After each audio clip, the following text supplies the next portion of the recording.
Hello everyone, my name is Titania R. Harris, QAQI Program Manager for USF.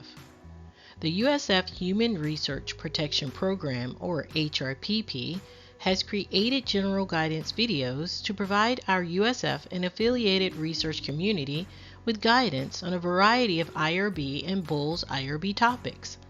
One such topic is this consent guidance, which will explain the types of consents utilized at USF.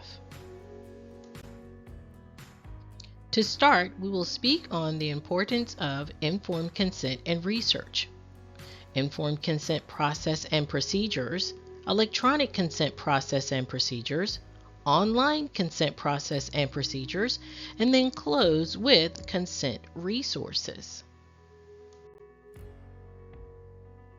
Let's go ahead and kick it off with the importance of informed consent in research. To talk about the importance, let's speak on the Belmont Report. So the Belmont Report was issued April 1979 by the National Commission for the Protection of Human Subjects of Biomedical and Behavioral Research. Now, this report summarizes the basic ethical principles identified by the Commission to address the following: the boundaries between research and routine practice of medicine, assessment of risk-benefit criteria in determining appropriateness of research involving human subjects, appropriate guidelines for the selection of human subjects for participation in research, and the nature and definition of informed consent in various research settings. Now let's dig into the Belmont Report 3 pillars. The first pillar is respect for persons. Next we have beneficence. And then finally we have justice. Let's go over all three of those. First, respect for persons. So respect for persons identifies the Commission's basic ethical principle in the nature and definition of informed consent in various research settings. There are two moral requirements: acknowledge autonomy and protect those with diminished autonomy. So with respect for persons, it demands that subjects enter into research voluntarily and with adequate information. Remember, informed consent is central to protecting the autonomy of human subjects. Beneficence is defined as an act of charity, mercy, and kindness with a strong association of doing good to others, which includes a moral obligation. So all professionals have the foundational moral imperative of doing right. Now this fulfills the Commission's assessment of risk-benefit criteria in determining appropriateness of research involving human subjects. So beneficence has two general rules: do not harm and maximize possible benefits while minimizing possible harms. Justice addresses the Commission's appropriate guidelines for the selection of human subjects for participation in research. Researchers should question who receives the benefits of research and who bears its burden. There must be fairness in the distribution of the risks and benefits of the research. Researchers should ask this question: is the purpose for the treatment justified? Meaning, are the participants easily available or directly related to the problem? Now that you have a comprehension of the Belmont Report and research ethics, let's take a look at each of the consents that we will review during this video. Now remember, each type of consent method must ensure participant autonomy, understanding, voluntariness, while adhering to ethical and regulatory standards. Now the first type of consent we will review is informed consent. Now this is traditional face-to-face process, and written documentation is the norm. Next is electronic consent, or e-consent. It's digitally enhanced version of informed consent, offering multimedia tools and remote consent options. And then finally, online consent, a web-based, often simplified consent process for minimal risk studies typically used in internet-based research. Now, let's review the informed consent process and procedures for in-person consent. Let's take a look at the U.S. Department of Health and Human Services, or HHS, definition of informed consent. So first, informed consent is a legally effective process that involves three key features: disclosure, providing potential research subjects with information needed to make an informed decision; understanding, facilitating comprehension of the disclosed information; and voluntariness, ensuring that the decision to participate in research is made voluntarily. I want you to keep this in mind, as well as the Belmont Report's three pillars: respect for persons, beneficence, and justice, when you are performing your consent. Informed consent is a process, not just a form. Information must be presented to enable persons to voluntarily decide whether or not to participate as a research subject. Now remember that informed consent is a process by which a research participant voluntarily confirms their willingness to participate in a study after being informed of all relevant aspects of the research. Now this includes understanding the purpose, procedures, risks, benefits, and alternative methods. It is a key, crucial ethical legal requirement of the Belmont Report, especially in research involving human subjects. Signatures are required from all research subjects to permit verification that the consent was understood and consent was voluntarily obtained before the subject began in the study. This signature is a wet signature on a paper consent form. Now let's go over the informed consent process. Let's start with information disclosure. The research team provides comprehensive details about the study, including the risks, benefits, procedures, and rights. Now, with understanding, the participant must understand the information provided, including the purpose of the study and their role in it. Voluntariness, the participant must voluntarily decide to participate without coercion. And consent documentation, the participant's consent is documented with wet signature on the informed consent form. Some of the key elements of informed consent are: participants have the right to withdraw at any time, and this ensures the Belmont Report's respect for persons requirement in respecting participants' autonomy and the decision-making process. Now let's review the electronic consent process and procedures. As a reminder, information within the consent must be presented to enable persons to voluntarily decide whether or not to participate as a research subject. Remember, it is a fundamental mechanism to ensure respect for persons through provision of thoughtful consent for a voluntary act. Now, before we jump into the e-consent definition, process, and key elements, let's define some key terms. Many researchers understand what is electronic records and regulatory records, but let's summarize. Electronic records are generally defined as a collection of information, text, images, data, and all other media that is created, edited, stored, managed, and distributed digitally using computers. Usually these records hold the same information as a hard printed record. The only difference is that the record exists digitally.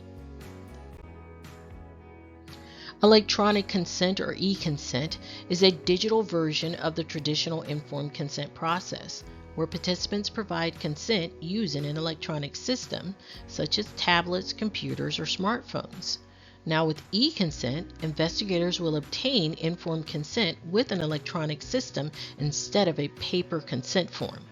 Remember that researchers must obtain the signatures of the subjects to confirm the subject's willingness to participate in their study. With e-consent, subjects will permit their signature as a digital symbol within the computer system instead of a wet signing of the consent form. As stated, electronic consent or e-consent is a method of obtaining informed consent with an electronic system instead of a paper consent form. Now, if your study is not approved for a waiver of documentation of consent, you will have to obtain wet signatures on the paper form, or you can obtain electronic signatures via e-consent with a 21 CFR Part 11 e-consenting platform. Now, when an e-consent platform is used, the consenting process can occur in person or remotely. However, the electronic platform that is used to obtain the e-consent must be 21 CFR Part 11 compliant.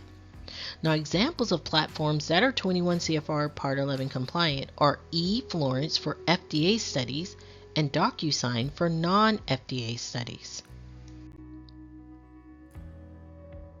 So we at HRPP are aware that many study teams are utilizing REDCap for research data storage, and this is fine, but I have to make you aware that REDCap is not 21 CFR Part 11 compliant for e-consenting capture or storage for federally funded studies. Now, study team members that have federally funded studies will have to obtain redcapcloud.com for 21 CFR Part 11 e-consenting compliance. Now, for additional support with REDCap access, investigators can contact REDCap rc-help@usf.edu. USF IRB allows DocuSign for electronic consent for studies that do not involve protected health information, PHI.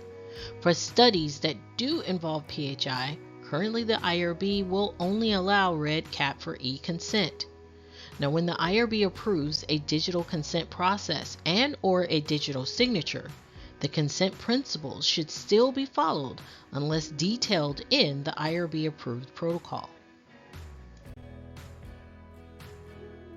Now let's review the e-consent process. Electronic delivery of information. Study details for e-consent are provided in digital format, such as text, video, or interactive content. Electronic verification. Participants can electronically sign consent forms using digital signatures. Compliance with regulations. Systems must comply with regulatory standards to ensure that e-consent is legally valid and secure. And remote communication. E-consent can allow for remote consent processes, making it more convenient for participants who cannot be physically present. Now, let's talk about the key elements of e-consent. Participants can complete the process at their own pace and in their own setting. Digital formats can include multimedia elements to enhance participant understanding. And digital systems can track and log all consent-related activities for auditing and compliance. We spoke about 21 CFR Part 11 a lot during e-consenting. Now, we have helped to support researchers in maintaining and adhering to effective 21 CFR Part 11 compliant record retention. We've developed a guidance document for that. If a site is collecting, maintaining, or storing essential records in electronic format, it's imperative to maintain Part 11 compliance, which can be broken into the following elements: validation status, audit trail compliance, and effective record retention. Investigators and or study team members may utilize this checklist to take an inventory of their research records. You can find this document in the QAQI Investigator Tools public-facing folder, and I'll show you where you can find that a little bit later. Now let's review online consent process and procedures. Remember, the written and oral consent should contain minimal elements that are outlined in the consent templates. But as a reminder, informed consent is a process, not just a form. Information within the consent must be presented to enable persons to voluntarily decide whether or not to participate as a research subject. Now, before we jump into the online consent definition, process, and key elements, let's define some key terms. Remember that when investigators are performing a research study, the participants are required to give voluntary consent in the form of a signature, meaning wet ink on a paper informed consent form. Online consent is a subset of electronic consent, where the entire process of obtaining informed consent is conducted through a web-based platform.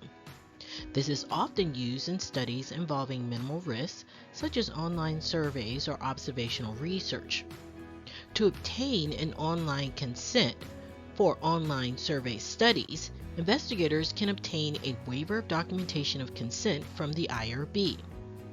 Now, this means that the participant does not have to sign with wet ink the consent to give voluntary consent.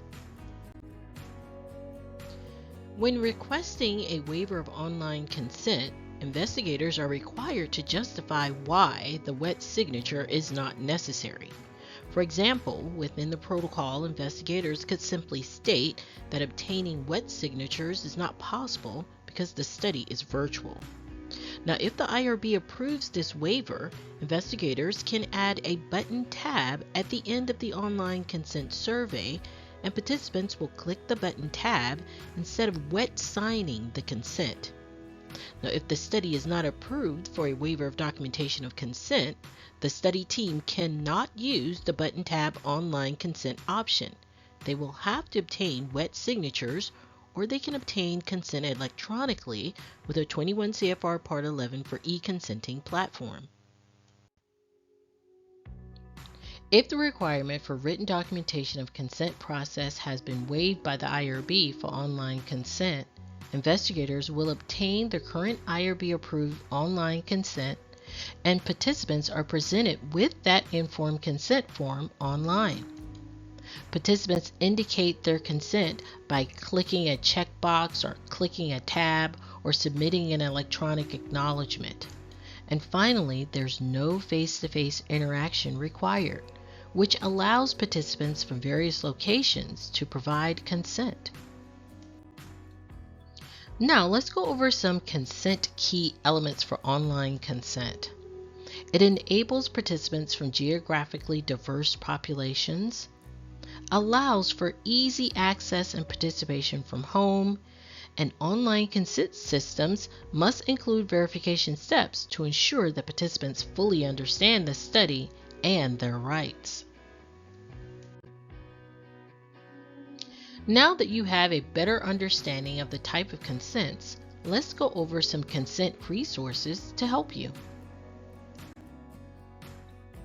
We have research resources online for you to use. Navigate to our home page and click the Bulls IRB Library tab.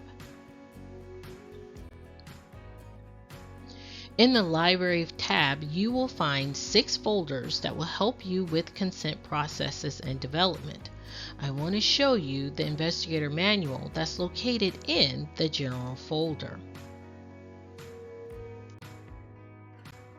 In the General folder is where you will find the investigator manual. Now, this document is designed to guide principal investigators and study team members through both USF policies and procedures and federal regulations related to the conduct of human subjects research. Now, I want to make you aware that it will download as a Word document, so you'll need to save it as a PDF so you don't inadvertently make changes to that document. Now, for support with documenting consent, I want you to review question 32 in the investigator manual. Now, this question supports investigators and study team members in documenting consent in various situations, such as obtaining a witness to consent and obtaining digital consent, just to name a few. Now, back to the library folders. I want you to go to the SOP folder. In the SOP folder, you will find several resources. Now, for additional support with the consent process, I want you to review SOP 090. Now, this document lists the process to obtain informed consent from subjects, LARs, adults unable to give consent, parents, guardians of children, the like. For additional support with documentation of consent, you may also review the SOP 091, Written Documentation of Consent. This document establishes the process to document the informed consent process in writing and including in electronic format. Okay, back to the library again. I want you to go to the Worksheets folder.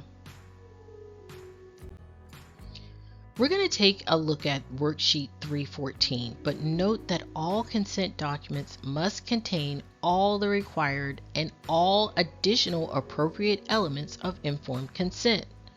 To ensure your study documents are compliant, I want you to review this helpful document, Worksheet 314, Elements of Consent Disclosure. But the purpose of this document is to help the IRB staff in conducting the pre-review of your research documents. So this worksheet is not made for researchers and they are not required, but they're still useful in comprehending what the IRB will look for during review. They're kind of like cheat sheets, but because they're not required, you should not upload these documents in your Bulls IRB application. Again, you can find this worksheet in the Worksheet folder. Now let's see where you can find QAQI resources. USF QAQI has templates, logs, and guidance documents to support you in adequately performing study activities. To locate these resources, visit the QAQI website for our public-facing box folder.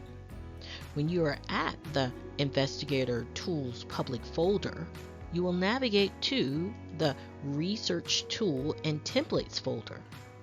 There you will find the Guidance Document folder. Now, the Guidance Document folder has relevant research information like records retention, 21 CFR Part 11 compliance, CAPA development, and more. The Source Document folder has templates of typical research source documents such as study visit templates, regulatory binder templates, and more. The Log folder has templates of study-relevant logs such as AE logs, screening logs, deviation logs, and more. If you run into any questions while reviewing our research resources, or if you have any questions, I'm going to ask for you to reach out. We are here to help. If you have questions about Bulls IRB or ARC, I want you to reach out to rsch-arc@usf.edu. Anything IRB related, reach out to the IRB, rsch-irb@usf.edu. Anything related to quality assurance, quality improvement, research compliance, reach out to qa-qi@usf.edu. Thanks for giving me some of your time. I hope you enjoyed this presentation and learned more about the various types of consents at USF. Again, thanks for listening.